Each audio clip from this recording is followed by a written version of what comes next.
Ah, look at that. Look who we have in studio. This is a treat second to none. Well, let me begin by telling you why he's in South Africa. Johannesburg food, wine and lifestyle enthusiasts are being offered an ultimate foodie experience at this year's Good Food and Wine Show, currently on until Sunday. The show will also feature a stellar lineup of local and international chefs, including Siba Mtongana, South Africa's food personality, Matt, Perston-Australia's award-winning food writer and judge on MasterChef Australia, is here. He's in South Africa and he's in the studio with us. This is an absolute honor. I'm so excited. I cannot believe you're here. For me you think so as well. For Absolutely. You? Since I've arrived in South Africa, because you know when you come from Australia, our time clock is totally crazy. Yes, your time so I've been waking up, and I wake up with you every morning, and it's kind of good. cool. Well, it's so nice. I'm well, you see, now you're here. I mean, now it's like you don't have to watch. You're just here. We can have a conversation. I can't watch. It's kind of frustrating. I want to be back home in the bed like that with the thing pulled up here. Yeah, no, it's really exciting. I'm just finding inspiration everywhere I look in terms of food. It's fantastic. Really? Are you enjoying it? There's an amazing food culture. And for me, the really exciting food cultures are where you get a collision of a number of different influences from around the world coming together in one place. And then you combine the indigenous ingredients and the ingredients you have here. There's some crazy stuff going on. I love it. Yeah, and we've got some amazing upcoming chefs. I mean, Siba's just one of them. I had dinner with Siba last night. She's brilliant, and she has an energy and a joy about what she does that's so beautiful. But I think, there's a wonderful unity about all the guys at the Good Food and Wine Show who are demoing here. A lot of them aren't professionally trained. We've got guys that started as accountants and writers in my case, or lawyers, and it's kind of a trend around the world. They get into food because they love food. Yeah. And I think what we're seeing is people just loving food and engaging with it. And I found the audiences at the Good Food and Wine Show, I did 3 demonstrations yesterday, were really engaged, really knowledgeable as well. Yeah. And that's so exciting, so exciting. South Africans love food. They love cooking. And I can tell you one thing.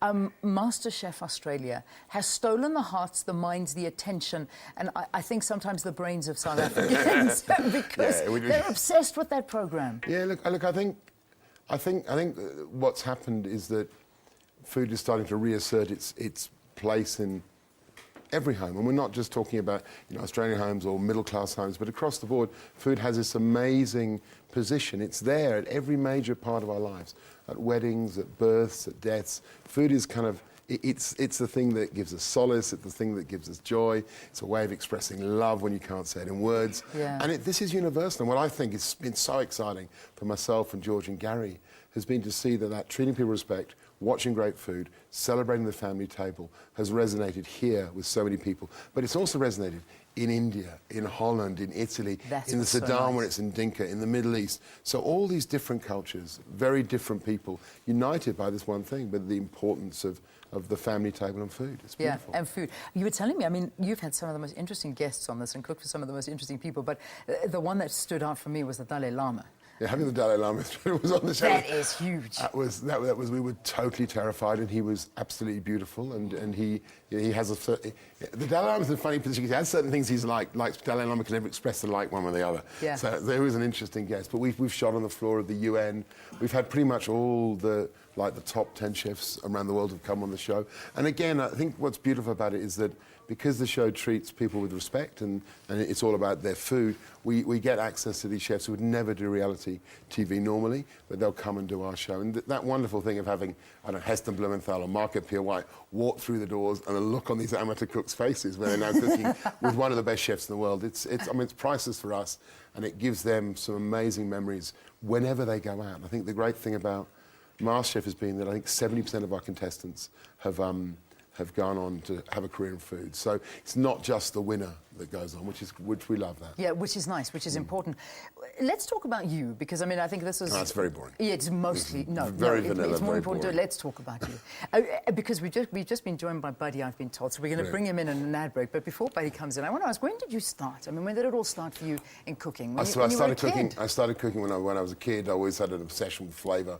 And then I moved over to reviewing restaurants about 17 years ago, and it just kind of went from there. And I've been writing recipes for 12 years, and because of the show and not really being able to keep doing a reviewing job because I was all over the place, I moved over to writing recipes and hence the cookbooks, and it's kind of gone on from there, trying to find really simple recipes using ordinary ingredients and no fancy equipment to make stuff that's delicious.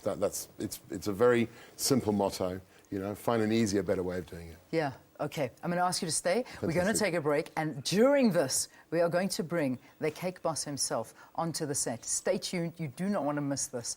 I think 5FM stole him. He was meant to be here. He did that. Disgraceful. He was walking. He was into on the time for our show. We need MasterChef. I know. Just saying. And then someone found him and dragged him and He's said, a force of nature. You see? Can't All control right, him. now we've got him. He's finally arrived. Let's take a break. We'll bring him on after this.